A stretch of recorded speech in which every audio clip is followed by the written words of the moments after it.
G'day boxing burners and welcome to another training session at home. Thank you so much for logging into the live classes and for participating on the Thursday sessions. Please give feedback. If there's anything you want to be doing, let us know. And if we can make the live sessions different or more challenging for you, please let us know. I thought we'd start with a little bit of a warm-up today, guys. So you got your guard up, you're going to be circling around. And what I want you to think about is parrying or defending a shot and then firing one. So I do this. Left parry, left jab, and move. Right parry, right cross, and move. Now the idea of a parry is to take a punch that's coming directly towards my face and shift it down or slightly to the side. I don't want to slap it. I don't want to move my hand too far down. I reckon 2 inches or 3 inches to the side is fine before you fire. So as I circle, I go left parry, left jab, right parry, right cross, or I can do left parry, right cross. I can do right parry, left jab. Once I get warm, I can circle round. I can do left parry, left jab, right cross. Right parry, left jab, right cross. I can start to tie things together. I want you to spend a 2-minute round circling with the hands up, defending and striking. Give it a go, guys. We'll see you in the next video.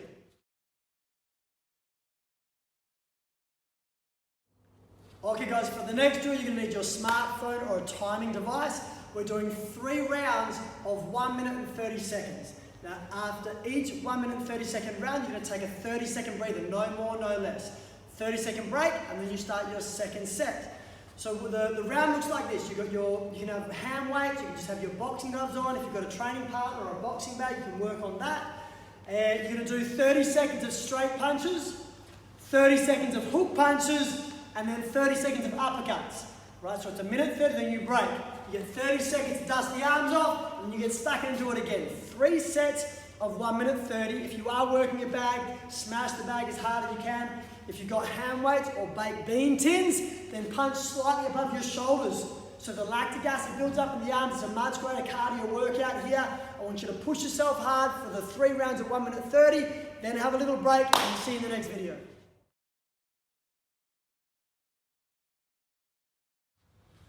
Okay guys, so a little more complicated drill for you now. I'm going to do it facing the mirror. This one is incorporating the left hand 3 times before you fire your right.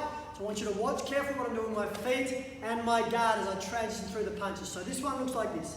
You step in through a left jab, then you slip with your right shoulder forward, bringing your left hand back towards your chin. Now I'm going to twist my feet, throw a body rip, bring it back, and then throw the same left hook to the head. The last punch is I twist through and throw a right cross. I'll do one a little faster for you. Jab, slip, rip, left hook, right cross. I'll do it on 45. Jab, slip, left hook, left rip, left hook, right cross. Now a few key things to watch for here is my feet turning for all the punches and the slips, and also bending the knees. So as I transition through here, 1, slip, look at my knees, they're bent and the right foot is turned. I've also loaded my weight up on my left leg so I can drive my body weight into the 45 or the body rip. And then I transition back to the same spot to push into that hook. Now all my weight's loaded up over my right side now, so I just drive off my right leg and fire. I'll do it on 45. Jab, slip, loading up that left leg, push, push, twist. Give this one a go, guys. If you are lucky enough to have a target holder, do a 2-minute round each. If not, hit the bag or do it in the air like I just did.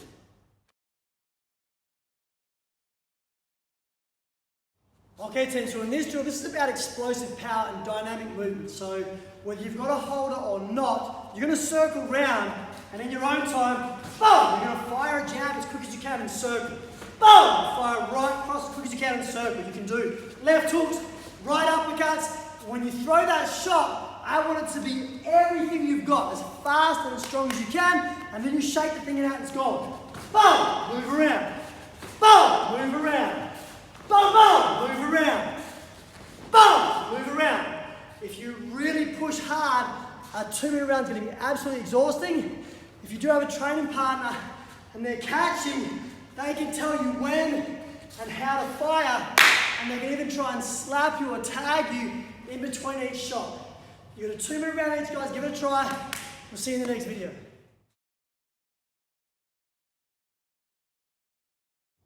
Alright guys, so we're back here for another workout. This one you're going to need the floor and you're going to go to push-up position. When we're in push-up position, just remember your shoulders over your hands and your body flat. Sometimes we end up with our shoulders back and our bum in the air when we're doing our push-ups. Okay? So shoulders over hands, body flat. From here I'm going to drop down 5 push-ups. 1, 2, 3, 4 and 5. And from here I keep my arms up and mountain climbers. So my right knee comes up to my left shoulder. And then the other side. That's 2, all the way to 10. 3, 4, 5, 6, 7, 8, 9, 10. This is working the abs. Then I come back 5 push-ups again. 1, 2, 3, 4, 5, and 10 mountain climbers. That's 2 sets. I want you guys to get all the way to 7 sets, okay? When doing the mountain climbers, remember your right knee is coming across your body to your opposite shoulder, all right? 7 sets, go some fun with it.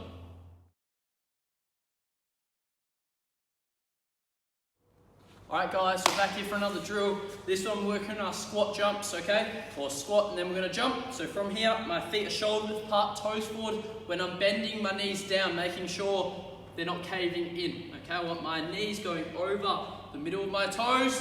I come down and up. From here, I'm going to jump a foot to my right, okay? Making sure you're using your abductors to the side, over. It's not about how high or far you can jump. Just getting to the side, making sure you land both feet at the same time, toes forwards, bend down, up, then to the side, okay? I'm not jumping from here, I've got to come all the way up and to the side. That's my 4th one. I want you guys to get all the way to 50, okay? Down, up, to the side. Make sure your toes are forward, knees over your toes, all the way down and across. Off you go.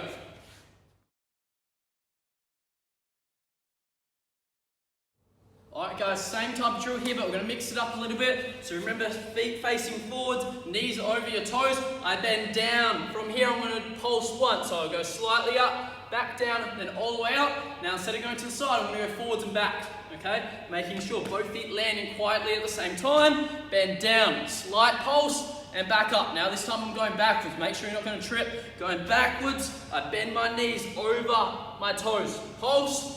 And then back up forwards, okay? 50 again. Down, pulse, and up. Hopefully your legs are hurting after this one.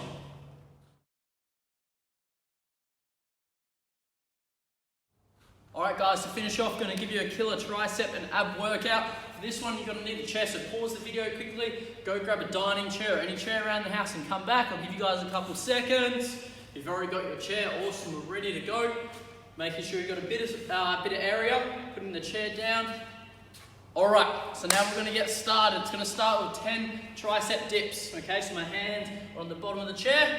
From here, the harder or the further my legs are out, the harder it's going to get. So I want to start with them all the way out. I've got to bend my shoulders so they line up with my elbows and up. I've got 10 tricep dips from here. Okay, once I've done my 10, from here I hop onto the floor and I only want my bum touching the floor. And I'm going to do 10 knee pumps. All the way out, I lean back, I tense my core and I bring it back. All the way to 10, okay? Making sure only my bum is touching the floor. I'm tensing my core the whole time. The more I lean back when I shoot my legs out, the harder it's going to be. But just don't roll onto your back, okay? Once you've done 10 of them, you hop back up, 10 on the chair. Once your arms get a little bit sore, you can bring your legs in a little bit, bending your shoulders in line with your elbows and pumping up. 10 of these, then back on the floor. 10 knee pulses, all the way out, all the way back, tensing your core. You got 10 and 10, that's 1 set, and I want you to go all the way to 10 sets, okay? So 100 dips and 100 knee pumps. Off you go, should be a killer.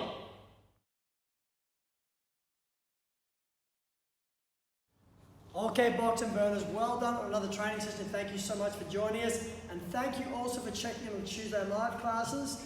The feedback I want to give today in regards to your boxing is just remember to keep your shoulders loose and relaxed.